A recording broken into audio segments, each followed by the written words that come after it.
بسم اللہ الرحمن الرحیم۔ السلام علیکم۔ حمزاد سیزن 1 تیسرا حصہ۔ میں اب اپنی حویلی سے بہت کم باہر نکلتا تھا، بلکہ اکثر حویلی کے اس حصے میں سارا دن گزارتا تھا جو کہ زیر تعمیر تھا۔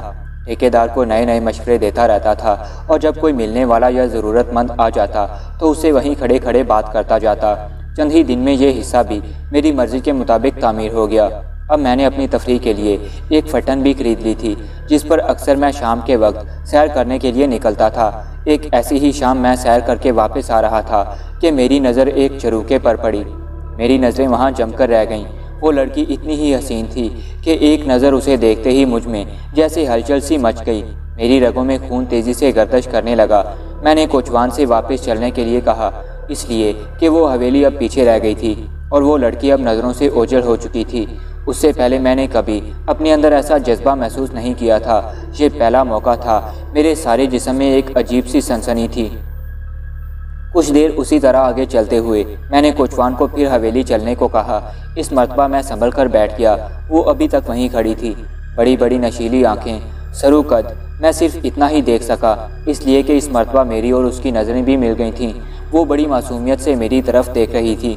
حویلی پہنچ کر بار بار مجھے اسی کا دھیان آتا رہا۔ اسی میں رات ہو گئی۔ میں بستر پر بار بار کروٹیں بدل رہا تھا۔ ایک عجیب بے چینی تھی۔ اسی حالت میں مجھے اچانک حمزاد کی آواز سنائی دی، کیا میں حاضر ہو سکتا ہوں؟ مگر میں نے تو تمہیں طلب نہیں کیا۔ میں نے کہا، میں جانتا ہوں کہ تم اس وقت بہت بے چین ہو اور تمہیں میری مدد کی ضرورت ہے۔ ضروری نہیں کہ اگر تمہیں میری ضرورت ہو اور تم مجھے نہ بلاؤ تو میں نہ آؤں۔ آخر میں تمہارا ہی جسم لطیف ہوں۔ تم بے چین ہوگے تو مجھے کس طرح سکون مل سکتا ہے؟ میں جانتا ہوں، سب کچھ جانتا ہوں کہ تمہاری اس بے چینی اور بے قلی کا کیا سبب ہے، اور میرے پاس اس کا علاج بھی موجود ہے۔ کیا واقعی؟ میرے منہ سے بے ساختہ نکلا، کیا تم اسے؟ وہ میرے ادھورے جملے کا مقصد سمجھ گیا اور بولا، ہاں بالکل، میں اسے ابھی تمہاری خدمت میں حاضر کر سکتا ہوں، مگر میرا ایک مشورہ ہے کہ تم اس پر اپنی اصلیت ظاہر نہیں کرو گے۔ دوسرے یہ کہ اسے میرے وجود کے بارے میں کچھ نہیں بتاؤ گے۔ پھر میں اس سے کیا کہوں گا کہ میں تمہیں بتاؤں گا؟ حمزاد نے میری بات کاٹتے ہوئے کہا۔ اس کے بعد وہ مجھے دیر تک سمجھاتا رہا۔ جب وہ اپنی بات ختم کر چکا تو چند لمحوں کے لیے غائب ہو گیا۔ اب اس کے ہاتھ میں مخصوص وضع کے کچھ کپڑے اور سامان تھا۔ اس نے مجھ سے یہ کپڑے پہننے کے لیے کہا۔ جب میں وہ عجیب و غریب کپڑے پہن چکا تو اس نے سامنے رکھا ہوا ایک سونے کا تاج میرے سر پر رکھ دیا۔ میں نے آئینے میں خود کو دیکھا اور حیرت زدہ رہ گیا۔ اس لباس میں تو میری شخصیت ہی یکسر بدل کر رہ گئی تھی۔ میں کسی گزرے زمانے کا شہزادہ لگ رہا تھا۔ میں اس وقت خود میں گم ہو کر رہ گیا تھا، اس لیے حمزاد کی آواز سن کر ایک دم چونک پڑا۔ وہ کہہ رہا تھا، میں اسے لینے جا رہا ہوں۔ وہ ایک مرتبہ پھر غائب ہو چکا تھا، اور میں سوچ رہا تھا کہ کتنی عجیب بات ہے کہ میں اب تک جس لڑکی کے نام تک سے واقف نہیں، وہ چند لمحے بعد میری آغوش میں ہوگی۔ میں کتنا خوش نصیب ہوں۔ ہاں تم خوش نصیب ہو۔ وہ دیکھو تمہارے بستر پر کون میوے خواب ہے۔ یہ حمزاد کی آواز تھی جس نے مجھے تصورات کی دنیا سے حقیقت کی دنیا میں کھینچ لیا۔ میں اس وقت کمرے میں بے چینی سے ٹہل رہا تھا، اور جس وقت مجھے حمزاد مجھ سے مخاطب ہوا، میری پشت بستر کی طرف تھی۔ میں اس کی آواز سن کر اچانک مڑا اور اس حسن خوابگیدہ کو دیکھتا رہ گیا۔ وہ شام سے بھی زیادہ حسین دکھائی دے رہی تھی۔ تم جا سکتے ہو، میں نے حمزاد سے کہا اور اپنے بستر کی طرف بڑھا۔ میرے بستر پر وہ سراپا قیامت لیٹی ہوئی گہری گہری سانسیں لے رہی تھی۔ اس کے نرم کالے کالے بال اس کے چہرے کے چاروں طرف بکھرے ہوئے تھے۔ میرا ذہن کوئی حسین شبیہ تلاش کرنا چاہتا تھا۔ میں فرتے جذبات سے اس پر جھک گیا۔ میری گرم گرم سانسوں کی تپش سے اس کی نیند اچانک اچاٹ ہو گئی اور اس نے آنکھیں کھول دیں۔ مجھے اپنے آپ پر جھکا دیکھ کر اس کی آنکھیں حیرت سے پھٹی کی پھٹی رہ گئیں۔ مجھے لگا جیسے وہ چیخنا چاہتی ہو، مگر خوف نے اس کی قوت گویائی چھین لی ہو۔ میں اس کی یہ حالت دیکھ کر سیدھا کھڑا ہو گیا اور باروب آواز میں بولا، خوش نصیب ہو تم کہ ہم نے تمہارا انتخاب کیا۔ تمہیں گھبرانا نہیں چاہیے، بلکہ اپنی قسمت پر ناز کرنا چاہیے۔ تم اس وقت ہمارے حضور میں ہو۔ مگر تم کون ہو اور میں کہاں ہوں؟ وہ پہلی مرتبہ گھبرائی ہوئی آواز میں بولی۔ اس کی آواز نمایاں طور پر کانپ رہی تھی۔ اے عرضی حور، ہم تمہیں سب کچھ بتا دیں گے، سب کچھ، میں نے کہا، اور اس کے بعد وہ سب کچھ کہہ دیا جس کا مشورہ مجھے حمزاد نے دیا تھا، اس لیے کہ اسی طرح یہ ممکن تھا کہ میری اصل شخصیت اس سے چھپی رہ سکے اور حمزاد کے بارے میں بھی کسی کو علم نہ ہو۔ میں کمرے میں ٹہل رہا تھا اور ایک فرضی کہانی اس لڑکی کو سنا رہا تھا۔ فرضی اور عجیب و غریب کہانی۔ یہ دنیا میری اپنی دنیا ہے، میں یہاں صدیوں سے آباد ہوں، میں اس دنیا کا اکیلا فرد ہوں، میں ہی اس کا خالق اور میں ہی اس کی مخلوق ہوں۔ یہ دنیا تمہاری دنیا سے بالکل مختلف ہے۔ کچھ دن سے مجھ پر میری تنہائیاں گرا ہونے لگیں اور میرے دل میں خیال آیا کہ میں اپنی دنیا سے باہر نکل کر دیکھوں، شاید میری دنیا کی طرح کوئی اور بھی دنیا اس کائنات میں موجود ہو۔ تو مجھے لامحدود اور پراسرار قوتوں نے بتایا کہ میں جس دنیا کا فرد ہوں اس کے چاروں طرف ایک اور وسیع و عریض دنیا آباد ہے، اور وہ دنیا تمہاری دنیا تھی۔ میری دنیا کی اوپری سطح پر کروڑوں اربوں مجبور اور لاچار افراد موجود ہیں۔ میں اپنی دنیا کا حصار توڑ کر باہر نکلا۔ میں نے وہاں دیکھا کہ اس پر مجھ سے ملتی جلتی ایک اور مخلوق آباد ہے جسے تمہاری دنیا والے عورت کہتے ہیں۔ مجھے عورت بہت پسند آئی۔ پھر میں نے ایک طویل عرصے تمہاری دنیا کا سفر کیا۔ مجھے تمہاری دنیا کی سب سے حسین عورت کی تلاش تھی اور اسے میں نے ڈھونڈ لیا۔ وہ تم ہو، تم۔ یہ کہہ کر میں اس کے برابر ہی بستر پر بیٹھ گیا۔ وہ لڑکی حیرت سے میری لباس، وضاقتہ اور پورے موجودہ ماحول کو دیکھ رہی تھی۔ مجھے اس کے چہرے پر ایسے تاثرات نظر آئے جیسے اسے میری باتیں ماننے میں ہے۔ یہی نہیں بلکہ منگنی کی رسم بھی ادا کی جا چکی ہے۔ میں اب کس طرح؟ وہ سب کچھ بھول جاؤ، اب تم صرف ہماری ہو۔ تم اب اپنی دنیا کے کسی بھی انسان کی نہیں ہو سکتی۔ اگر کسی نے ہماری امانت میں خیانت کرنے کی جسارت کی تو ہم اسے جلا کر خاک کر دیں گے۔ میں نے سختی سے کہا، ہم تمہاری ہر خواہش پوری کریں گے۔ میں کہہ رہا تھا، وہ پہلے کچھ جھجکی، کچھ شرمائی، مگر میری مسلسل دست درازیوں نے آخر اسے بے بس کر ہی دیا۔ اس سے پہلے میں نے عورت کے بارے میں صرف سنا تھا، آج وہ سب کچھ دیکھ بھی رہا تھا اور مجھے اپنے اوپر قابو رکھنا مشکل ہو رہا تھا۔ اور چند ہی لمحوں میں جذبات کی ایک ایسی تیز رو چلی کہ مجھے تن بدن کا ہوش بھی نہ رہا۔ لڑکی کے چہرے سے صاف ظاہر ہو رہا تھا کہ وہ مجھ سے متاثر ہو گئی ہے۔ میری مردانہ وجاہت نے اس کے دل میں جگہ بنا لی تھی۔ جو کچھ بھی ہوا تھا اس میں لڑکی نے کسی جبر و اکرا کا تاثر نہیں دیا تھا۔ اس کا اتنا جلدی مجھ سے متاثر ہو جانا ایک حیرت انگیز بات تھی، لیکن شاید اس میں بھی میرے ہمزاد کی پراسرار طاقت کار فرما ہو۔ میں نے اس کی طرف دیکھا تو اس نے شرما کر دونوں ہاتھوں سے اپنا منہ چھپا لیا۔ مجھے اس کی یہ ادا بڑی پسند آئی۔ میں نے اس کی کلائیاں پکڑ کر چہرے سے اٹھاتے ہوئے کہا، اب شرمانے سے کیا حاصل؟ آپ بڑے شریر ہیں۔ وہ بولی، کیا اب آپ ہمیں ہمارے گھر پہنچا دیں گے؟ کیوں نہیں، مگر ابھی تو بہت رات باقی ہے۔ صبح ہونے سے کچھ پہلے میں اپنے کمرے سے نکلا اور سامنے بنے ہوئے حمام میں فوراً غسل کیا، اس لیے کہ میں جانتا تھا کہ میں ناپاکی کی حالت میں حمزاد کو طلب نہیں کر سکتا۔ یہ میرے اور اس کے درمیان ایک معاہدہ تھا۔